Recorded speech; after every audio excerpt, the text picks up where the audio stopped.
Hey everybody, this is Rainbow Reviews, and today we're going to talk about Infinity Train.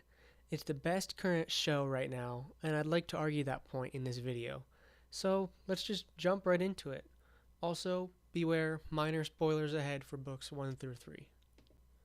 Alright, so first, the genius story and its subversion of the story at the same time. So I've never seen this effect done so well in any show or movie before, and I'm really excited to talk about it. So the story of Infinity Train is amazing. Passengers are abducted by a mysterious train. These passengers wake up with a number on their hand.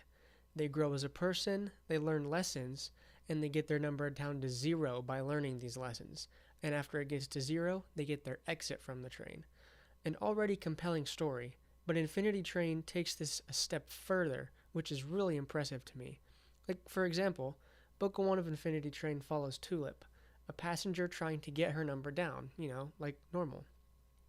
This could have been a good enough plot for Book 1, but the creators wanted more.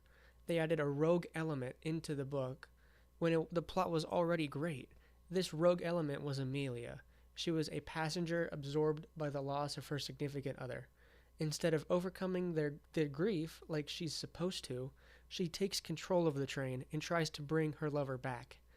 Infinity Train is a standout show because it knows that the story is good, but adding rogue elements like this adds a spice to each book's story.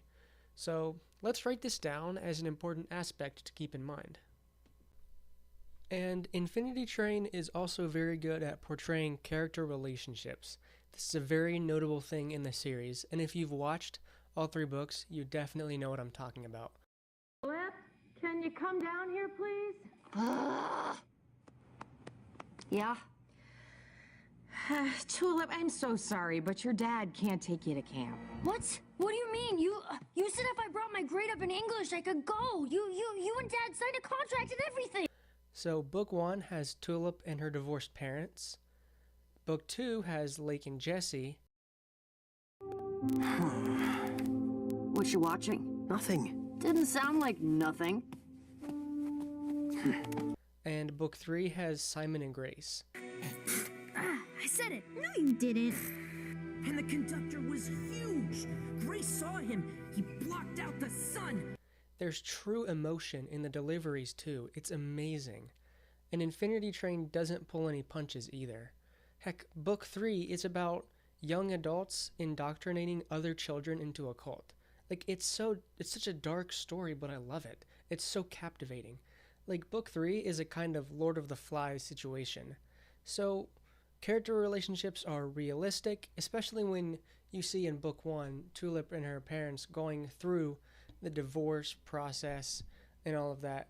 Those relationships and the way they portray those relationships are super realistic. Like, the dialogue is bone-chilling because of just how real it sounds.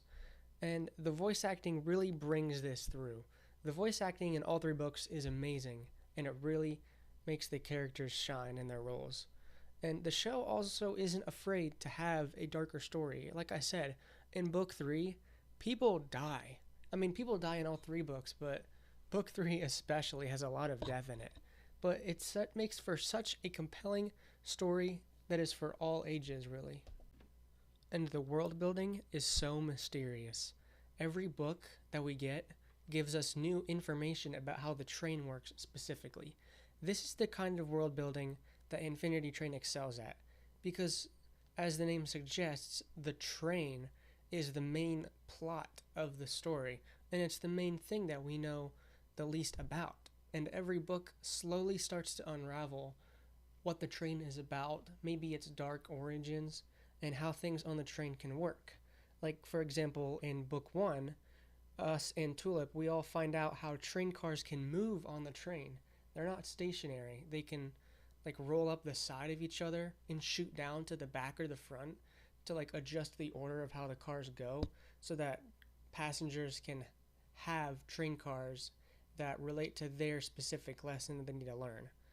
We also learn about orbs and how they can change the environment on the train. And we also, of course, learn about the steward, the false conductor, etc. Book 2, we have pods, like how passengers get from the number car to where they wake up. And we also learn a lot about the number car, how the universe is projected on the outside of that car, and memory pools, like how people get their number with like the people's tape and how they can get lost in the tape and everything. It's so cool. In book 3, we don't learn as much, I'll admit. That was something that I did hope we got a little bit more of from book 3, but it's still a really good book.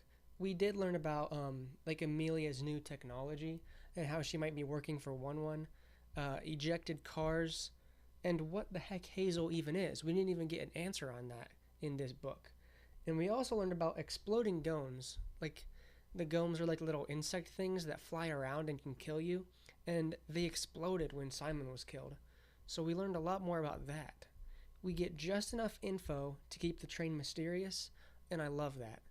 It's not too much to where it doesn't feel like mysterious anymore, because this series is really just a mystery series. So we slowly start to learn about how it works, but we haven't really got any information about where it came from.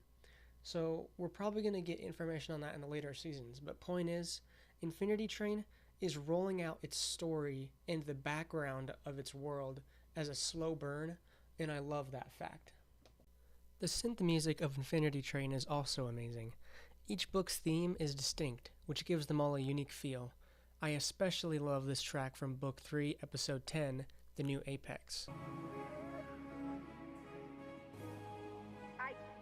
I can't believe it! You protected yourself. You tried to control me and Simon instead of being honest. You're wrong, Grace. Wrong about numbers, the conductor, denizens, everything. And you know it. The synth theme fits the sci-fi setting well.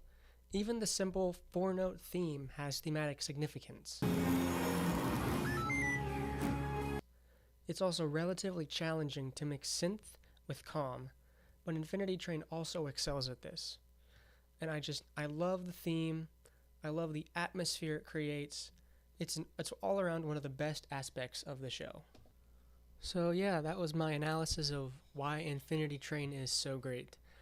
Comment below if you disagree with any of this stuff, if you agree, if you want me to do things like this for any other shows that you like, or anything else. So yeah, thanks for watching.